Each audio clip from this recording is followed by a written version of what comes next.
Welcome to Magical Storybook, a collection of children's stories from around the world. Jack and the Beanstalk. Once upon a time there was a poor widow who had a son called Jack. He was a lazy boy who wouldn't lift a finger to help his mother around the house, nor would he go out and earn a living. One day, Jack's mother went to the cupboards, but they were bare.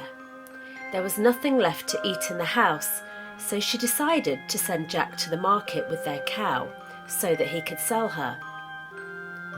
"She's all we have left in the world," said the widow, waving Jack and the cow goodbye. "So do make sure that you get a good price for her." Jack had been walking for an hour when he met a man who was walking the other way. He asked Jack where he was going, and when he said that he was taking his cow to market to sell her, the man looked interested. He then opened his bag and showed Jack some strange coloured beans. "I'll give you these beans in exchange for your cow," he said. "I would be foolish to exchange my cow for beans, sir," Jack laughed. "Ah," continued the man, "but these are not ordinary beans. These are magic beans." "Magic beans?" thought Jack. "How wonderful it would be to have some magic beans! And it would mean that I don't have to walk to market." He was a very lazy boy. So Jack agreed and gave the cow to the man. He then put the beans in his pocket and set off for home. Jack's mother was furious when he told her the story of how he had swapped the cow for some beans. "You wicked, lazy boy," she shouted. "Now we shall starve." She sent Jack off to bed without listening to his protests that they were magic beans, and she angrily threw the beans out of the window. The next morning, Jack awoke and noticed that his room was darker than it usually was.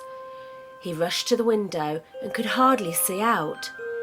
There seemed to be a large tree in the way, but there hadn't been one there yesterday. He ran downstairs, and outside he saw that it wasn't a large tree, but a giant beanstalk.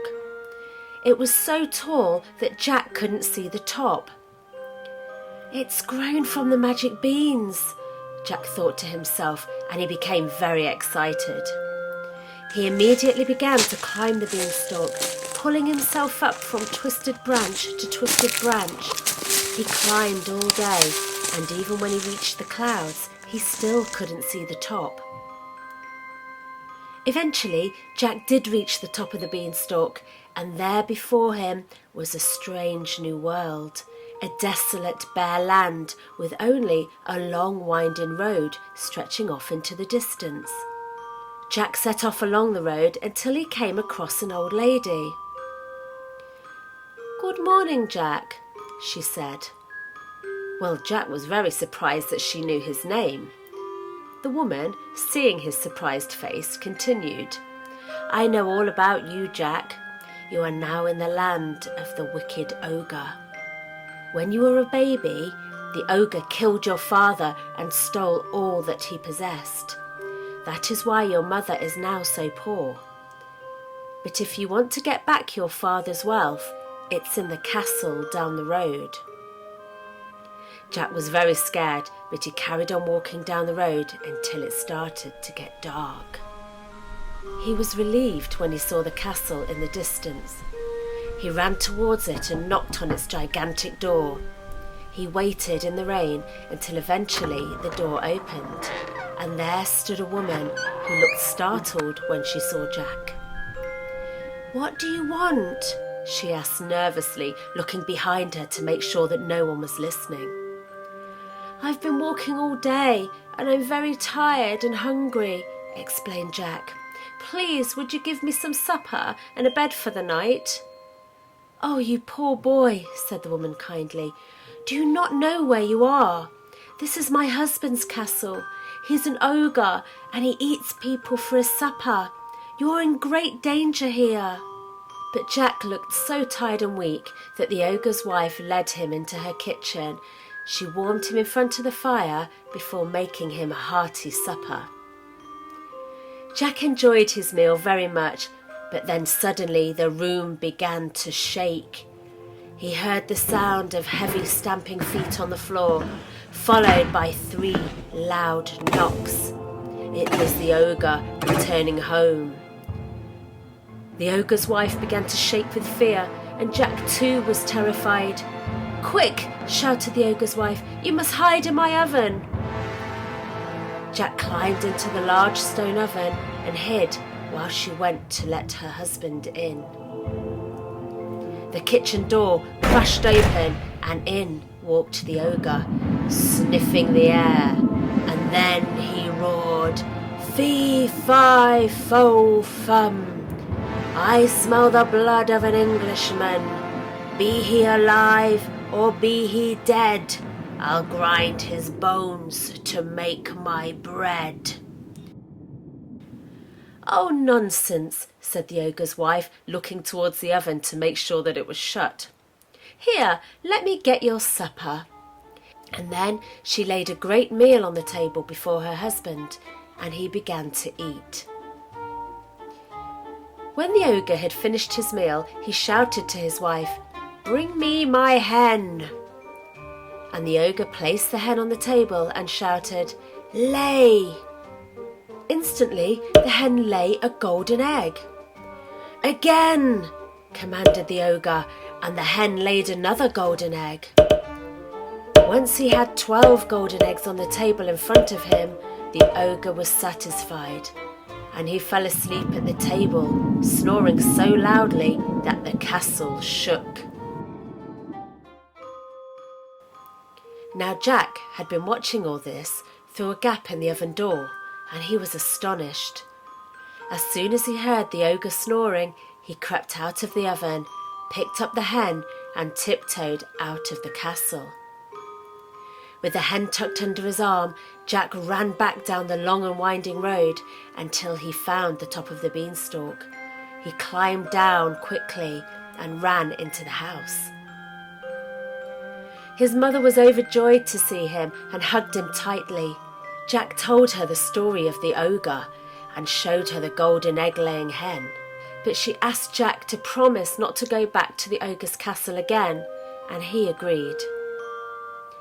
Jack and his mother lived in comfort for many months, but soon Jack began to long for adventure again, and one morning he found himself climbing the beanstalk once more. All the way up, he thought about how the ogre had robbed his father. He eventually reached the ogre's castle again and knocked on the door. The ogre's wife didn't recognise Jack, and when he pretended to be a weary traveller, she let him come in. After Jack had eaten supper, the ogre's wife hid him in a cupboard, just in time before the ogre stamped in. Jack watched the ogre through a gap in the cupboard door, and he shuddered in fear, and then the ogre sniffed the air and roared,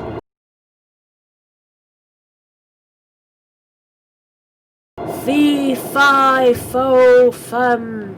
I smell the blood of an Englishman. Be he alive or be he dead, I'll grind his bones to make my bread." "Oh, nonsense," said the ogre's wife nervously, and she brought out a great supper for him. After supper, the ogre shouted, "Fetch me my money bags." His wife brought him his bags and then went off to bed. Jack watched as the ogre emptied all of the money onto the table and counted it. Then the ogre fell asleep. As soon as Jack heard the ogre snoring, he crept out of the cupboard and took the money bags. Jack's mother was overjoyed to see him and the money that he had brought home. Jack and his mother built a big house and bought fine clothes and food. They had all they could wish for, and for a long time they were content.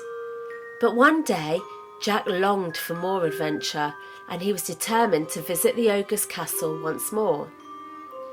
He disguised himself and hoped that the ogre's wife wouldn't recognise him when he knocked on the castle door this time.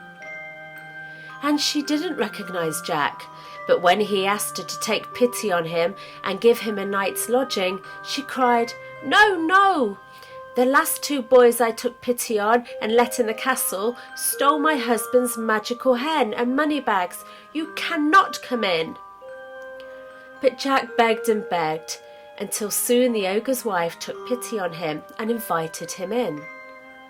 Once he had rested and eaten some supper, she hid him in the copper in which she washed her clothes.